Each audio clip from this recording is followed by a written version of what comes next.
কক্সবাজারের সাগরের পানি ছুঁইতে পারবো এটা আমার কাছে অনেক স্বপ্ন ছিল। আলহামদুলিল্লাহ সেটা পেরেছি এবং সেটা প্রিয় মানুষের জন্য পেরেছি। ভ্রমণ করলে কিন্তু মানুষের মনও ভালো থাকে এবং শরীরও ভালো থাকে আমি মনে করি। কারণ ওখানে গিয়েই তো আমি মনে হয় শিশু হয়ে গিয়েছিলাম। নভেম্বর থেকে ফেব্রুয়ারি এই কয়টা মাসটা ন মানে কক্সবাজারের উপর মনে হয় প্যারা হয়ে যায়। এত বেশি কক্সবাজারের মানুষ তো যাই হোক আমরা খুব ভোরে বের হয়েছিলাম। এক কথায় আজানের আগে বের হয়েছিলাম। সিএনজি নিয়ে সোজা স্টেশনে গেলাম। স্টেশনে গিয়ে ট্রেনে উঠবো কারণ আমি বাসে খুব একটা ভালো জার্নি করতে পারি না। আর বাসে যদি জার্নি করা লাগে তাহলে আমার ২ দিন লাগে সুস্থ হইতে। তো কক্সবাজার যাবো আমি ২ দিনের জন্য। যদি ২ দিন আমার সুস্থই হইতে লাগে তাহলে আমি ঘুরবো কখন? এজন্য ট্রেনেই গিয়েছিলাম। আর অনেকদিন ধরে যাবো ভাবতেছিলাম। টিকিটের সমস্যার কারণে এক কথায় অনেক বেশি প্যারা হয়ে গেছিল। তো আমার হাসব্যান্ডেরও ছুটির একটা ব্যাপার আছে। সে যেহেতু জব করে সেহেতু। তবে একটা মানুষকে ধন্যবাদ না দিয়ে পারছি না। কারণ তার জন্য আমার মানে কক্সবাজারটা দেখা হচ্ছে সেটা হচ্ছে আমাদের সাবেক প্রধানমন্ত্রী শেখ হাসিনা। যদিও আমি কিন্তু কোনো দল-বল কিছু করি না।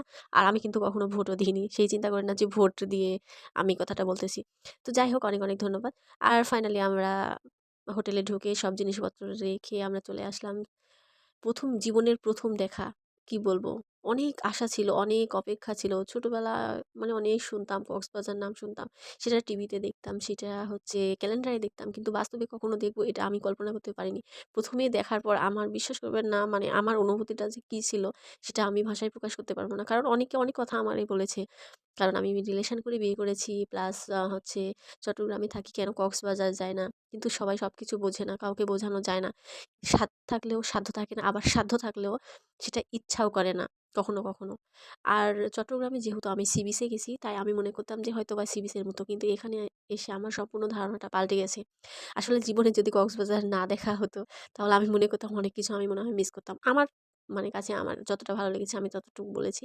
অবশ্য অন্য কারো কাছে ভালো যাই হোক কথা বাড়িয়ে লাভ নেই। অভাবের মধ্যেই কিন্তু ঘুরে আসতে হয় যেকোনো জায়গায়। আমি এখন মনে করতেছি।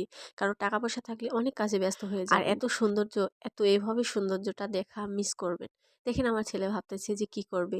সে নিচে নামবে নাকি নামবে না? কত নামতে বলতেছি, ও একটু ভয় করতেছিল। ও যদিও সি বিচ দেখেছে কিন্তু এইভাবে এতটা মানে কি বলবো? এটা অন্যরকম একটা সৌন্দর্য।